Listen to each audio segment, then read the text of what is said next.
Hey guys, how you doing? This is Rich here on behalf of Rich TV Live with our very special guest. It is Katie Field, the president of Halo Labs. How you doing today, Katie? I'm doing well. How are you, Rich? I'm doing really, really well. Thank you for joining us today. Thank you for being here today. And give me one second here. Give me one second here. And this is Rich here on behalf of Rich. Okay, perfect. And there we go. Okay, so first and foremost, I know you guys have had a lot of news. So why don't we just get started and we'll get into some of the biggest news of the day. First and foremost, let's start with the Central Bank of Lesotho giving Halo a green light to proceed with the acquisition of the Bophelo project. Can you please give us the details on this and what it means for Halo Labs? Absolutely. So I think just when we were speaking last, Rich, we had received some positive indication that this approval would be going through. Like with any regulated industry, particularly in cannabis, and honestly, whatever country and jurisdiction you go to, whatever regulating agency always has a say when there's a change in the license, ownership, anything like that. So it's not that it was unexpected that we needed their approval, but it just ended up taking a while. So we received positive indication after we filed some additional ownership information and they processed our application, and getting that official sign off. Not only was it good just from the standpoint of, okay, now they have all of our information because the Central Bank of Lesotho is the regulating agency and they have influence over the licenses in Lesotho. That was that official regulatory sign off that we needed of the jurisdiction that green lighted the transaction. So at that point, it just precipitated a chain of events to allow us to dot our I's, cross our T's, and we were able to close the transaction after that. So it was a big step. Congratulations. I know that's something we've been waiting on for a long time. So that's a huge milestone for you guys. Yeah. That's exciting. Absolutely. Yes, we're very excited about it. Yeah, and I think you guys should be. That's huge. And right now, it seems as though cannabis seems to be kind of turning the corner. Afria is doing really well, and a lot of people are anticipating some strong earnings on Wednesday morning, where they're going to be announcing pre-market, which is a very good sign. Hopefully, that is a sign of things to come. Also, Biden is leading in a lot of polls, and he's all about cannabis. So who knows? Maybe things are going to turn around the corner here for cannabis. Now, Halo Labs also provided sales updates in California and Oregon. Can you give us a little update on that? Sure. So in each jurisdiction, or from an organic perspective, we continue to grow, and that's been really a wonderful thing. There's a little bit of a different scene in each market, just because we're newer to the market in California. So there, we've actually been experiencing basically doubling of sales every month. The current run rate is estimated, sometime this Q3 to get to $1 million a month, and that's basically just in cartridge sales. We expect that rolling out our gummies line and rolling out our pre-rolls, neither of which we do yet in California, although they're under development and we're getting all the supply chain components together, that will just continue even, yes, maybe not month over month, because sometimes that doubling, it's hard to keep that rate up, but we'll continue to grow. And once those product categories are in line, they'll add even more. So that's kind of in California. And we've also been in a process of ramping up the sales team and adding new sales reps and covering multiple territories. So now we basically span the state, Northern and Southern California. So that's been really good. That's been the theme in California. Now in Oregon, what we've done is we've always had a strong presence there. And we have a very experienced, effective sales team. Hold on just a second. Yeah, no worries. No rush. Okay, so anyway, we have, there's this sort of just historic, presence that we've had there. What's been nice is we've had an opportunity, I think, particularly with the success of East Evans Creek this past year, to just see, all right, how do we do what we do and do it even better? And what we noticed is that flower and then branching off into pre-rolls, that ended up doing really well for us. And it kind of made us take a look just at the category data, the product category data and the market research. And what that indicates is that, our core product lines, and, that concentrates mainly vape cartridges and edibles, that's, a significant amount of demand, but there's another significant tranche of demand, particularly with flower and pre-rolls, that is, really not going to cannibalize those lines. It's all accretive. So we've gone through the process this year of repositioning ourselves to play in those categories. And that has been propelling our sales in Oregon, now that our sales reps have even more to sell and that we've refocused on those two categories. I actually had a really good discussion with the team about a week ago, and we were looking category by category. How do we do what we do and do it better? So, for example, we talked about the importance of adding more third-party manufacturing capacity, as well as internal capabilities to do edibles, both gummies and syrup.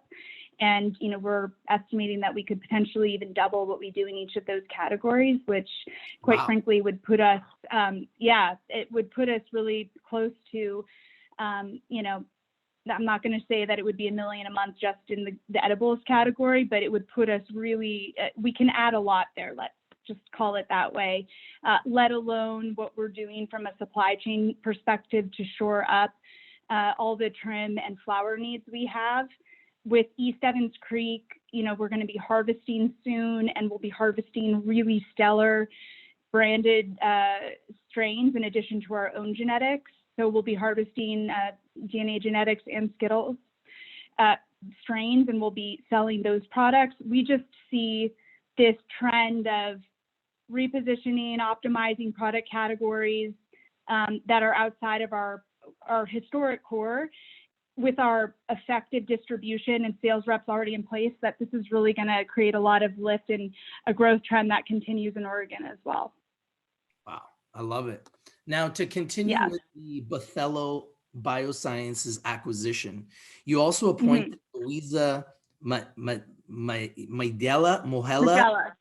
Louisa Mojela as the chairman. Can you speak a little bit about that? Oh, I would be pleased to speak about that. So Louisa is just phenomenal. She really is. She is a long-standing, a female executive in Africa. She's a leading businesswoman. She's founded successful businesses. She's been on board. She's founded successful private equity funds. She's been amazing, not just in terms of her contributions, but the fact that she's being a leading woman. And that's something that we're very proud of. So as part of the transaction, she would come on and be appointed chairman of the board of directors of Halo. That was just something that was naturally for us. We viewed it as a huge positive for the company. I certainly do. I believe in women in business and female leadership. So I'm grateful that she's come on. She also has some ideas about how to do more from a corporate social responsibility perspective. And that's something that will be a part of the profits that we generate in Lesotho in terms of giving back to the community. And also some technology commitments that I believe both she and Kieran made together. We press released that last summer to support educational endeavors in that region. Louisa is an advocate for women and children, and she is just both on a personal and professional level, a true role model. And she's very strong with corporate governance and her values. So I look forward to her just imbuing our company with that and providing great leadership. Now, the acquisition is a massive acquisition. Obviously, we're talking about Africa. We're talking about a whole continent, essentially. And I know that when I've spoken to yourself and Kieran, you guys have said that it is one of the largest grows you've ever seen. So it's an incredible situation, and I'm really happy it's getting done. Now, can you give us an update on the Bophelo post-acquisition? Sure, absolutely. So with any acquisition, when you're merging with a company, there has to be a thoughtful phase where you're looking at combining forces, and you're doing that from an efficient perspective. You're looking at where you can help each other from a revenue perspective, where you can potentially streamline things from a cost perspective. It actually also gave me an opportunity to really check back in with the team there. And from a leadership perspective, in terms of operationally, this gentleman, Roderick, who we featured a little bit about his background in that press release, but he is a 40-year veteran of commercial agriculture on the African continent, originally Zimbabwe, although he's done some projects in South Africa as well. He is leading the charge there operationally and bringing his experience to bear. He's actually built out and operated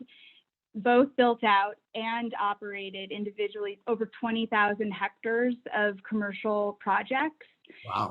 That really run the gamut, and also in tobacco and berry farming in Africa. And so the 200 plant hectare grow, which to our knowledge is one of the largest legal cannabis grows in the world, we are so comfortable with him being in that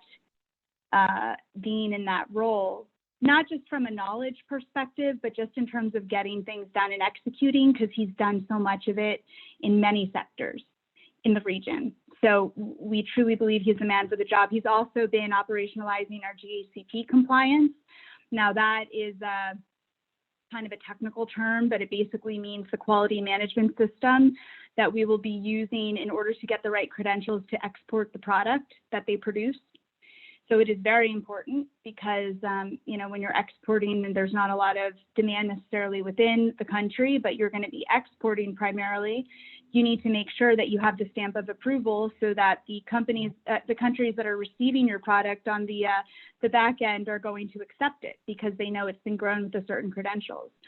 So Rod has designed the SOPs and processes that are now under review with the Bophelo board and the Halo management, with Halo management, as well as designed the packing house that will be where the product receives that GACP approval. So we're really in a great position there, and it's thanks to his leadership. In addition, just in terms of a combination perspective, we're in the process of consolidating our, back office functions, financial, HR, et cetera, et cetera. We actually had a company-wide meeting this morning where everyone from around the world, every market, our board, and we all got on a call and looked over the combined org charts and gave everyone a refresher on who's who in the company, the various functions. Also, we introduced Louisa and her team. So we are full throttle, and they are targeting it would be the beginning of Q2 large harvest of basically the phase one build out, the harvest from phase one. And that will be over 3 million grams of product that will be planned to be harvested from there. So that's the plan. That's big. That's huge. I have a couple questions from the audience, if you don't mind me asking. Sure. Absolutely. We had a pretty good turnout so far. We had up to 71 people on this stream so far. All right. One of the questions was, is there any merging possibilities? Obviously, you guys have done a lot of different stuff already. You guys planning on doing anything, mergers or any acquisitions moving forward? I know you guys have done a lot. No, I absolutely. To me, it's always a balance between operating what you have, but also being looking for good value in the market. I think in California in particular, we think continuing to add retail will be helpful. And so that is something that we're absolutely looking at. We're looking at cultivation in Oregon too, to expand that.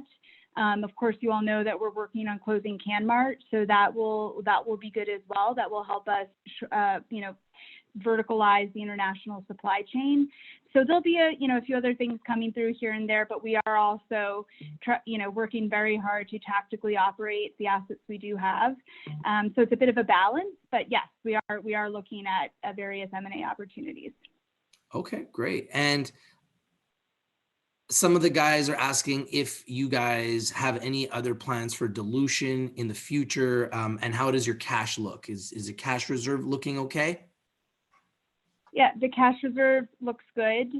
The transactions that we do in general typically come with cash already, so it's not something that's an additional cash draw on our business. And so we view it from positive from a cash perspective, but also, we view our transactions to be accretive. And so, I know that that has been some feedback, but we also see now that we're getting into operating that the possibilities are just endless, and we're really doing well. And so, again, I think I might have said this in one of the first conversations we ever had, but I believe that there's a lot of good to come. 2020, we are focusing on putting it all together, and I just see clear sailing going into 2021. So I think this is going to continue to grow and grow. And in the end, I don't think our shareholders will be complaining about that whatsoever. So also keep in mind the working capital line we have, that's been quite good. So we're really not concerned about the cash situation whatsoever. Very good. Very good. There's a question here. When will the growth start in the United States for your product? I mean, it's already been growing. I don't, Yes. I'm not sure which question that, or, what product they're referring to. There's always been growth in our core products, which are, it's sort of not quite as fast just because it's a more mature product category for us, but vape cartridges and dabbables.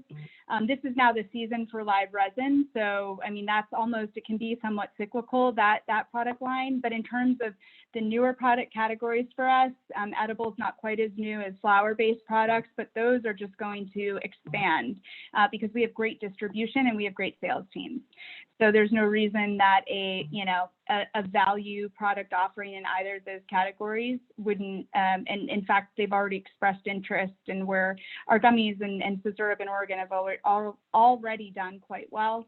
And our pre-rolls have picked up some steam as well. So we're just, planning to expand that in Oregon and add that in California. So I really see that, I hope that addresses the question.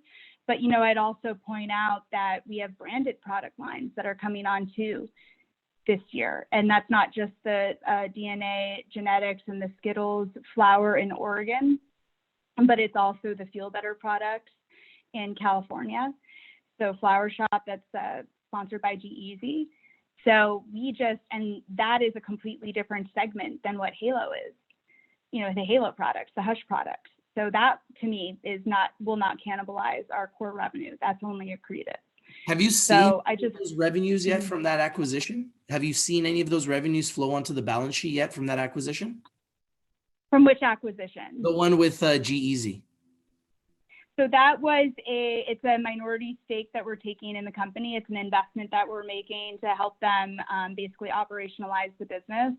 So that's something that we'll have an even larger update on, because we're getting very close to finalizing all the documentation, which also includes some of the agreement between the sponsorship of G-Eazy and that. So it's just all kind of coming to fruition, coming together.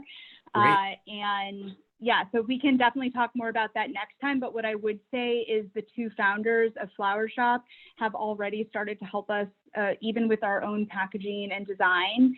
And that's something that we had always thought about. We said, look, we are never going to be the ones that spend the most on packaging, nor do we want to be, but we want our customers to get a strong sense of our aesthetic and our brand, and to have a nice, like a nice package. We've always thought that that is an area where we could be a tad more competitive in, and they have helped us immeasurably. I'm very pleased that we're going to be launching that gummy packaging in California, that I can probably show you some design samples. We can look at it next time. And then we're also going to be doing that for pre-rolls in California, and then potentially taking that over into Oregon. And again, just trying to kind of make it a little bit more of a clear aesthetic message for our brand, because again, we're not, Hush is not necessarily a high-end brand, but we have a loyal group of customers, and we want them to understand that we're appreciative for their loyalty, and we want them to have a product that represents them. So yeah. You actually do have a large following of investors and customers. So I know we've heard it quite a bit, and we have a lot of our members of our community that are holding the shares and believe in the company, and they really like the direction you guys are going into. Just one last question: is Kieran okay? I know that Sure. he got the COVID-19. Is he okay? Yes, thank you for asking. No, he's been doing much, much better. He was actually, I think we might have posted a follow-up remark in the original LinkedIn post. So if anyone's worried, they can go back in and check. But no, Kieran has been back, I guess maybe for about a week and a half now. And he got his, what happens, it's kind of, it's very technical, but the local, oversight office, the health office has to basically, let me decline that. They basically have to give you a bill of health. They have to give you a letter saying that you're good to go back to work when you've been a confirmed case for COVID. So Kieran received that, and he went back to work, and he is just at 100% now. He's Great. Andreas, myself, Philip, and Kieran, we've all been working side by side here and really trying to implement the vision for the company to continue to deliver results for our shareholders. So, well, thank you so much for your update, Katie. This is Katie Field, anytime. president of Halo Labs, and thank you for giving us all your updates when you do. Thank you so much for being transparent with us, with our community. And as the company evolves and as there's any other big breaking news happening, please always consider Rich TV Live as one of the news platforms, so we can come out there and let people know what's going on and break the information to our community. Absolutely. No, I really enjoy coming to speak with you, and you ask great questions and your audience asks great questions. So it's always a pleasure, and thank you. Well, thank you so much for joining us today. Have a great week. Continue all your great work. Tell Kieran to stay healthy, and we're glad to see that he's back. And we will be watching your company very closely. We'll be watching all the news. We'll be watching the stock as well, and continue with all your success. Thank you so much. Take care, Rich. Have a nice day. Thank you for watching, everybody. You too. Bye.